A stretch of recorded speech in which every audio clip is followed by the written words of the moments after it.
Welcome, ladies and gentlemen, to another installment of Pit Pass Network interviews. Today we are joined by Bayley Currey, driver of the number 41 Chevy Silverado for Nice Motorsports in the NASCAR Craftsman Truck Series, who is from the state of Texas. So thanks so much for joining us, Bayley. Yeah, absolutely. Happy to be on. Yeah, so it's kind of hard to believe, but we're about halfway through the truck season already. I guess because the summer stretch isn't as like strenuous as it was the past few weeks. Like we've raced for like I think this coming weekend is like maybe like the fifth straight week you guys hmm raced or so. So we're already halfway through, which is hard to believe. But how would you like recap your season thus far? Um, to be honest, not we haven't had the best season. I think we've shown more potential and should have some better results than what we have. We went to Daytona and I think we had the truck to win that race. We were super fast up to third place early in that one. Truck spun ahead of us. I lifted, I got turned. Atlanta, roof came off.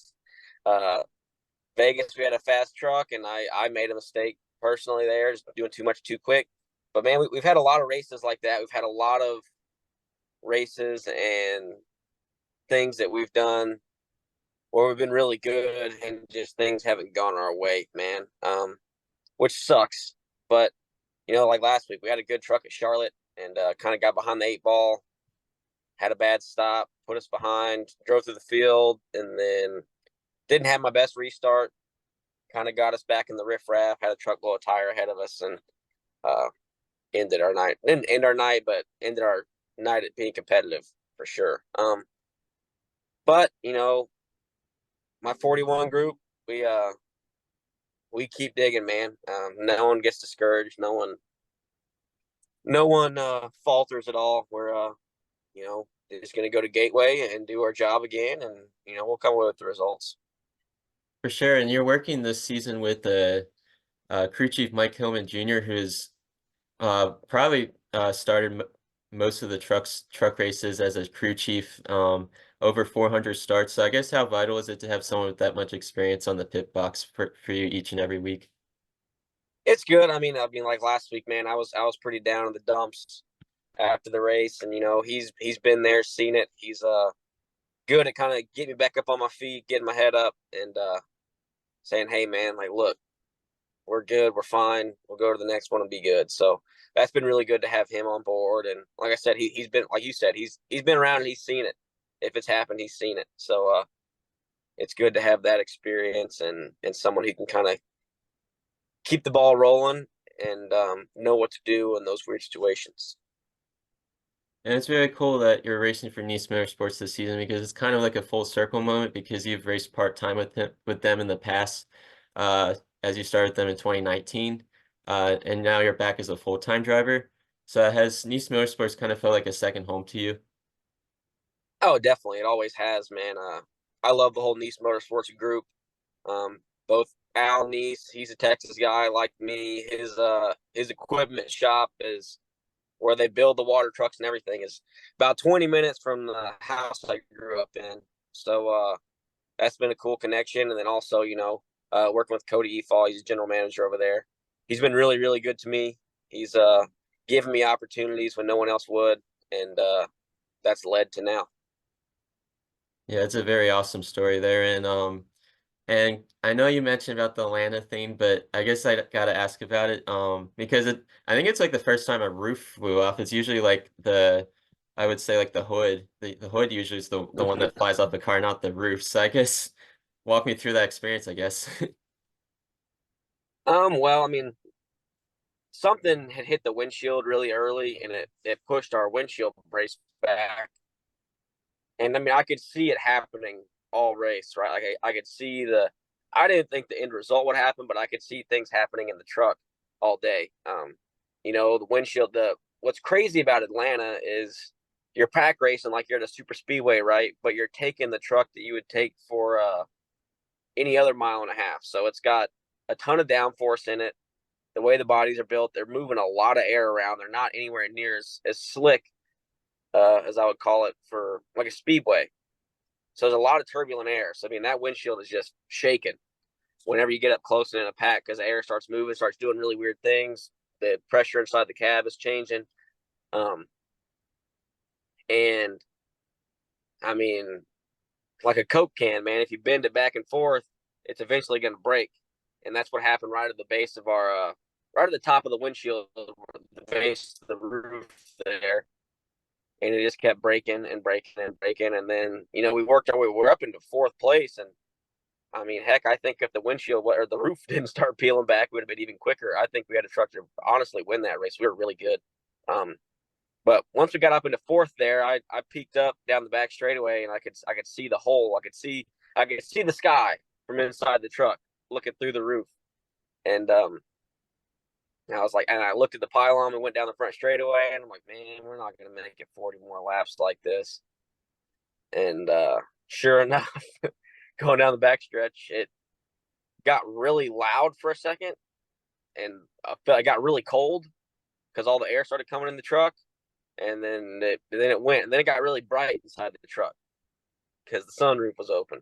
But that stunk, man. That one sucks, and it sucks that it happens when we got a great truck, right? I mean, whenever the race is done and people are talking to me, it's like, man, we're talking about the roof, but we were a really good truck with a shot to win that race. So it is what it is. In the past now. There's no changing it. Definitely a weird experience. I feel like I'm about the only guy that can happen to. My luck has been pretty ridiculous this year. So like I said, it is what it is, and we just keep on digging. Yeah, but definitely the second half of the season is a new opportunity. I feel like you can get some luck your way there, so that'd be great.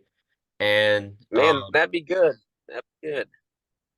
and another, I would say, wild moment you had this season, probably not as wild, but I feel like it's still pretty wild, at Coda when after lap 5 you lost power steering. So I guess explain Yes. to the fans at home like the hurdles, I guess, of that. Especially it was on a road course too as well, so that Yeah. must have been harder too. Oh yeah. I mean, so it's I mean, towards the end of the race, I kind of figured it out. I think we still ended up P16 in that one or something. And the biggest thing was shifting with no power steering, because with no power steering, I'm moving my hands all over the steering wheel, and there was times where I'm adjusting my hands and I'm shifting at the same time, and like I got no hands on the steering wheel trying to make it all work, going through the S's and stuff, trying to downshift and move my hands back and forth to get a good grip on it to get to the next S. And then the curbs as well. I mean, you're not going fast at a road course with a stock car if you're not bashing the curbs, right? And with no power steering, that force that you put on the tire through the curb is going straight to your hands. And if I hit them wrong, man, it would yank it out of my hands or do weird things like that. Um, but it was tough, no doubt. And I mean, making passes on people was, I mean, just trying to get the truck around the corners was tough. But then when I got to pin it down even more on exit to try to pass someone, um, that was even harder, man. I'm surprised I didn't have people coming up trying to fight me after the race, if I'm being honest, because I definitely leaned on some doors because I physically couldn't stay off of them. But I mean, that was a tough one. Definitely sore for the next few days after that one. But again, that's another one where I'm proud of the effort. You fight through adversity, and just whatever you can do in the next corner, the next lap to make a good day out of it. It's what I tried to do. And like I said, we ended up with a decent finish. We had some luck there. There's a late caution, road course race in the truck series. The late caution is going to come with some guys running off or guys getting turned around. So we stayed out of that melee and drove up through there and ended up 16th, which I was pretty happy with for no power steering. I think had we had power steering, we're a top 10 truck easily. Just because I mean we had all kinds of issues that weekend. We had a brake issue in practice and qualifying. I mean, I didn't have brakes half the time in qualifying. I think we still qualified 13th or 14th. Um, so that stinks. That the thing that sucks about that, right, is we only have one road course, and you just can't get that one back. You can't go show them on the next road course when you got a good road course truck. So it is what it is. definitely a tough one, but made it through it. Yeah, last year I think they also had Sonoma as a truck race, so yeah, definitely uh yeah, like missing out on another road course race. Yeah, Yeah, that's a rough, yeah. but and then I guess your father actually raced as well, so I Mhm. guess explain like your background in racing, I guess. Well, I mean, my dad raced, but I mean, it wasn't like he was a local racer around Texas. But I mean, he taught me a whole hell of a lot, man. He raced like late models around Texas, like limited late models, and whenever I got in the go kart, man, he was more about my race than his. As soon as I got in, but I mean, he taught me so much. I remember going to the go kart track when I was a kid, him standing on the racetrack and being like, "Go between me and the grass," and there wasn't much room for error. So I give him a lot of credit for teaching me a lot of the stuff I know and kind of sending me down the right path. Um, it was a huge help for sure. And actually, you mentioned the state of Texas because you grew up there. Actually, a fun fact I realized, you know that a fellow Texan, Chris Buescher, was born the same day as you? Like you I guys share did the know same that. I birthday. text him every year. I text him every year on on our birthday. Tell him happy birthday. And then I guess and then going like keeping to the Texas theme, you actually made your Xfinity debut at your home track of Texas. So what was the emotions of that day? Like not just starting your first Xfinity race, but also doing it in front of the hometown fans. I mean, it was really cool. You know, that was my. I guess I had raced in Texas before, but it was one where I had a lot of my friends there, which was really cool. Um, and actually, no, I think that's my first time ever racing at Texas was in the Xfinity car. But yeah, it was really cool just to have all my friends there. You know, all my friends from school and everything got to come up there. A lot of my family, um, and to get to race at Texas was awesome. You know, I've raced on that quarter mile track on the front stretch hundreds of times, and to finally go past the quarter mile turn one and drive off into the big turn one was really special. Also, it was kind of a weird race because it was freezing cold that weekend. It was like 30 degrees or something, which was odd. But no, it was really special. It was really cool to be able to be there and have all those people there. Yeah, that's really awesome. And then another unique situation, you actually made your truck debut because it was actually a friend of you that offered the ride to you for Beaver Motorsports. So I guess explain that process, I guess. Yeah, well, I mean, whenever I got into the sport, I was I had no intentions of racing NASCAR in 2017 or whatever it was. Um, and I just had a friend of mine call me and say, "Hey, go road crew for Rick Ware and kind of get your foot in the door and see what you can make of it and see if he can't help you out. If he likes you, maybe he'll help you find something." And he's like, "It's a long shot." He's like, "More than likely, nothing's going to come from it." And I was like, "Man, well, I guess I should."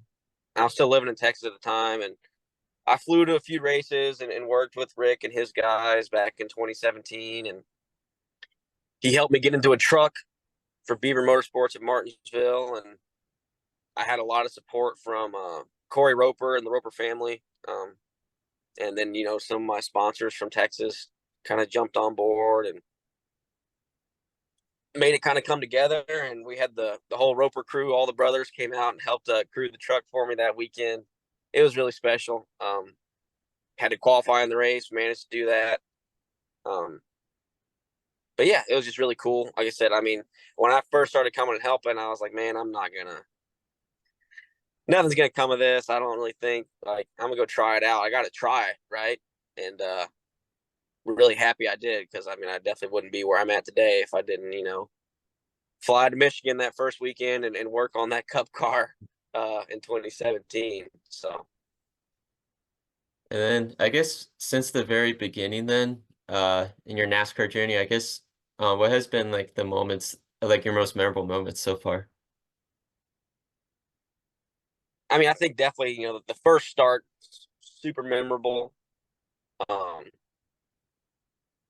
uh, my first top five at Atlanta last year was a pretty big one for me. I was pretty pumped up after that one. And then just the first time I signed a full time contract with Johnny Davis, that was pretty special to me because I mean, like I said, I that was in 2022, and 5 years prior, I had no intentions of ever doing. Like, I was like, I'm gonna go to school, and hopefully, I can get a good enough job where I can go race my late model on weekends. Uh, but that was as much in 2017 for myself. That was as much as I was gonna do as a race car driver. Um, and to finally get a full time deal, and then to sign another one for this year, uh, it's been really cool. Yeah, it's very awesome. And then I guess like over the years now you've experienced like so many tracks and in NASCAR, which ones stood out like as your favorite? I mean, my favorite's always probably gonna be Bristol Motor Speedway, just because I mean it's an awesome racetrack.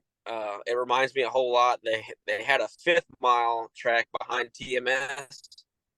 That when I was a kid, it felt like it was banked like Bristol. I go back now and it's like hardly banked at all. It looks like, but it feels the exact same, which is really cool to me. I love Texas Motor Speedway. I know it's not a fan favorite, but just being able to race at home, and then uh, also one that or two of them that I really didn't pay attention to a lot when I was a kid watching, but Miami and Kansas. Those are great racetracks. I think I put Miami over Kansas, but they're great racetracks, and I feel like put on great races as well.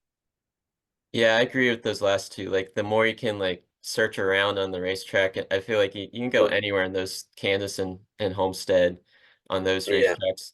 And I feel like Charlotte brought on a good show last weekend too. Charlotte's getting to be how Atlanta used to be. Yeah, I think because I think it's getting more beat up over the years, and the more beat Mm-hmm. up, it's producing a lot road racing. What do you Oh think yeah. of North Wilkesboro the last couple weekends ago? It recently repaved. How do you think the racing will be in the future, or how long do you think it, or like what do you think about the racing right now, or a couple weekends ago? I mean, I thought it was awesome. If you would have told me that we'd be up on the wall like that, I would have said you're crazy. But I think it's only up from here. Really, I think it's going to continue to promote that multiple groove racing, but it's just going to wear out more. So you're going to have more tire wear, and it's going to force you to move around even more and slow down more and have more wheel spin and things like that. I think they did a hell of a job redoing it. Like I said, I mean, it took me by surprise at how wide it got. But no, yeah, that was a blast. A fun racetrack, no doubt. For sure. And then I guess just the tracks coming up, which one are you most looking forward to and feel like you can thrive on? I'm really looking forward to Nashville. Um, we had a really good, like, I mean, I think a couple things go differently last year. Uh, I think we win that race. I think we got a really, really good truck, but just some things didn't go our way. I didn't make a block here. I mean, we took the lead, and I think if I block the top right there, that changes the whole race for us. So I think we drive away, and that puts us in a different spot on pit road. It does everything else. So, um, and as a racer, believe me, I think about that still today. Um, but I'm really looking forward to Nashville. I'm looking forward to going to Richmond. I know we didn't have a great run there last year, but it's another one of those places you're sliding around a lot and I really enjoy. So, And then I guess growing up, who was your favorite driver? Did you have one? um, probably Dale Earnhardt Jr. I liked his personality. As I got older, I came to really respect Jimmy Johnson for the things he was able to accomplish and the way he could put a season together and go win championships. So that's pretty remarkable. So, For sure. And then I guess after every interview, we always ask for we always enjoy to donate to a charity after each interview. So is there any charity you would like to highlight? um, so we just had foundation for Pops on the truck last weekend. Uh, it's a great charity. They veterans that are struggling with homelessness or things like that when they come back. It's a great charity for the veterans, and I'm always all for helping them out. So y'all should check them out. It's a great organization. We had a great looking truck with them on it last weekend. Oh Uh, yeah, that was sweet looking, yeah. yeah, yeah. And then I guess to end the interview, I always end with a couple fun questions to wrap it up. So I guess the first one, what's your favorite ice cream flavor? Oh, cookie dough, no doubt. And specifically, I'm from Texas. I'm from Austin. Amy's ice cream. You get what is it? Sweet cream ice cream, and you get double cookie dough crush in, and that's the hot ticket. I can't go to the Austin airport or Austin at all without stopping at Amy's at least once. Yeah, cookie dough actually, so I've asked this question like every time I do interviews, and that's definitely the most popular answer. Cookie dough Oh, for dude, sure. it's up there. And then do you have any nicknames? I don't. Um, I mean, yeah, not really. I've been called Billy because people mistake my name for that, but I mean, I think that's about it. Um, or people just call me Curry a lot of the time, but mostly just Bailey. And then would you prefer bone-in or boneless wings in your favorite flavor? Oh, bone in. They're not wings if they're not bone in. Those are chicken nuggets. Yeah, I agree with that. But but um, favorite flavor, man. I'll go back to it. I'm from Texas. I'm between Louisiana and Mexico, so I like spicy food. What is the one? The one at Buffalo Wild Wings. I think it's just called Wild. That one's really good. Like it's a step below the hottest one they got. The hottest one they got's too much. I can't do it. Eyes are watering, nose is running. Can't do it. Um, but I like the wild flavor from. And then they got another one. I think it's jam and jalapeno. That was pretty good too. I don't know. There's so many different wing flavors, but yeah, those are pretty good. And I got to put. I mean, they're hot. I got to put a little ranch on them, but that's the ticket. For sure, yeah, I agree. Yeah, you got to ranch it up. Like I do that too, Yeah, yeah. to pull it down. But yeah, thanks so much, Bailey, for joining us. Great honor to interview, and wish you the best of luck this coming second half of the season, and uh, hope for the best good things to come. All right, man. Thank you. Thanks, Bailey. See ya.